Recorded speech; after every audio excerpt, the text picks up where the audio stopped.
Hey, what is up everyone, and welcome back to another video. Today we're taking a look at Ethereum, which is currently down 3.5%. We have in today's video all the ETF inflows and outflows, the heat maps, which are going to show us exactly where Ethereum is going to go in the next few days and the next week or so. So yeah, before we jump into all of that, I want to ask you guys to check out the Discord down below. You can see on the screen right now just how many trades our members are winning from simply copying our trades. Inside the Discord, you can also learn my long-term strategies that I've been using for the past few years to trade crypto so that you can learn it yourself and master the markets. Now back to Ethereum. So overall, Ethereum's been in this sort of just downtrend ever since we hit $4,100 and we've fallen over 50%. We're down to under $2,000, which is insane to say for Ethereum. You know, I don't think anybody would have expected this crash and this severity of a crash, especially on alts after Trump came into presidency. However, as soon as he came in, he mentioned that we're going to experience some short-term pain, which is what we're experiencing. It's extreme pain, you know, but it is allowing us to accumulate slightly lower, and hopefully eventually really soon we are going to start to see a reversal, which is what we're going to talk about in just a second. But yeah, I mean, right now we are at a very good level. The 1.8k level, somewhere around here, 8.3 to be exact. You know, 1.8k is quite vast, but this is the 0.236 level on the Fibonacci, which is really good. We've bounced here previously in October and September before rallying up to $4,000, and we've sort of been bouncing on this area a lot in the past. Sorry, this is 1.8k. We've also been bouncing a lot in the past during March. It wasn't the strongest area. We did fall through to 1.6k, which is when we then saw this huge rally up. So potentially we could see, you know, another slight crash down to 1.5, as BTC isn't looking that strong either.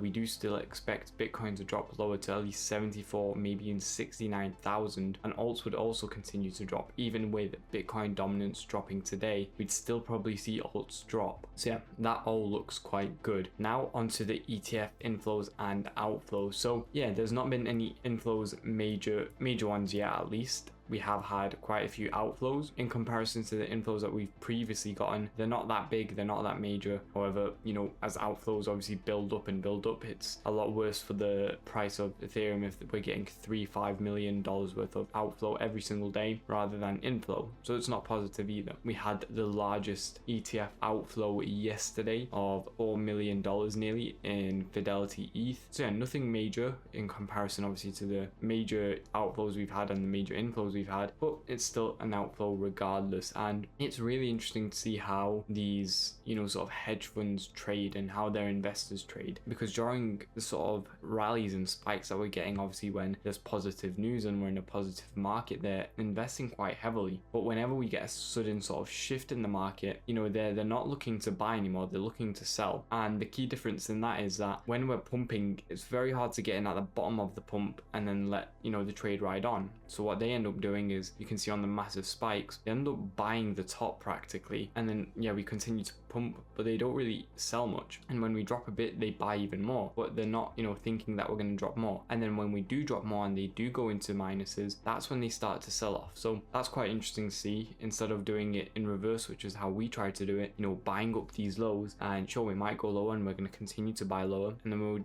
we're going to try and sell the top, or at least sell off as soon as we get these pumps. So that's quite an interesting thing to look at. They prefer to go off of momentum, and the momentum is currently down. You know, we have negative momentum, so that's why they're selling off. When the momentum and sort of market sentiment shifts, that's when they start buying. So yeah, interesting thing to look at. Again, these aren't anything major, you know, I'm not saying that they're selling off all of their holdings. They're selling off very minimal amounts. This is like 0.1% maybe of their ETH holdings. You know, of their total holdings, it's probably 0.0001%. Very minor things, but it's still interesting to look at regardless. Now, the other thing we need to take a look at is the 48-hour heat map, which I have right here, which is going to give us the first indication of where we could be heading to. So these heat maps usually work as magnets in the market. You can see here, the brighter the color, the more liquidations are. $30 million is roughly the yellowest bit, and we had a lot of liquidation build up here where the yellow is, which is why we dipped down, cleared them, then continued the rally up. Then we had a lot more build up lower, which is why we dumped and cleared cleared them as well. Now we have a few liquidations building up here at 1900 and a few at roughly 1960, 1970, which is where we should be heading to next. And that's a 48-hour heat map. So this might not be the highest confluence because it is only $30 million,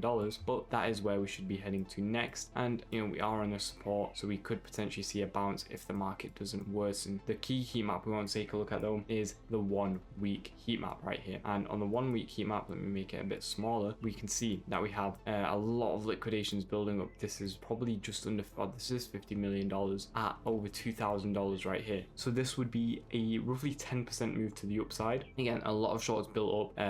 We have a lot of liquidity and liquidations above these highs just from shorts piling onto the market. So it'd be a very, very sort of, textbook move for us to pump up, clear those highs, clear those liquidations, and then continue the dump. It's textbook crypto. It's usually what happens in every case scenario. So that's what we're going to be looking for this week. So if you're, buying these dips and you're not fully sure about the future of crypto, which I think, already we're quite sure of the future of crypto. We have ETFs coming in. We already have ETFs on ETH and Bitcoin. We have more coming in on other coins. We have crypto reserve coming. There's so much positive news for the future. But regardless, if you need the capital and you want to sell off, you could potentially be looking at doing so within the next few weeks, if you want to get this 10% profit and then wait until we dip lower. So that's a potential move you could be looking to do. Yeah, Bitcoin again. We're not going to see the market really see any pump, major sort of pump where it's going to continue to move in the upward direction like a bull market until the war weakens and we get a ceasefire, as well as the tariffs,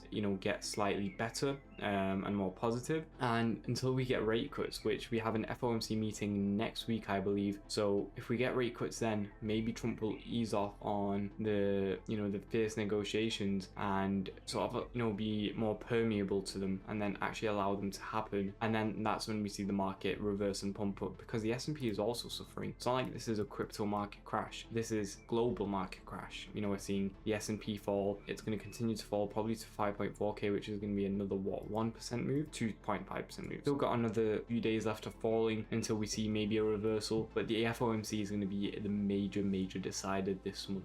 But again, for ETH, our plan remains the same. We have DCA levels set here. We have DCA levels set at 1.757k. We have take profits set at the previous high for 2.6x. This isn't even the all-time high, guys, on ETH. All-time high was at 4.8k. We still have so much more higher to go. And even if we don't, and we just target a 2x, that's going to be 3.3k. And look how easily we've hit 3.3k in the past. This is very, very easy gains in my opinion. As long as you're able to hold through the pain and just have good capital efficiency, be able to DC at these lows, you'll be absolutely swinging for the fences. So yeah, that's what we're looking to do. If you did enjoy the video, please do make sure to like and subscribe. And again, if you want to be getting my trades sent to you every single day, and check out the Discord down below. I'll leave a link to it in the description. It will be the first link there. And if you need a place to buy, sell, or trade cryptocurrency for the lowest fees with the best sign-up bonuses, then check out all the exchanges we're working with down below. Thank you all for watching. I'll see you all tomorrow. Goodbye, guys.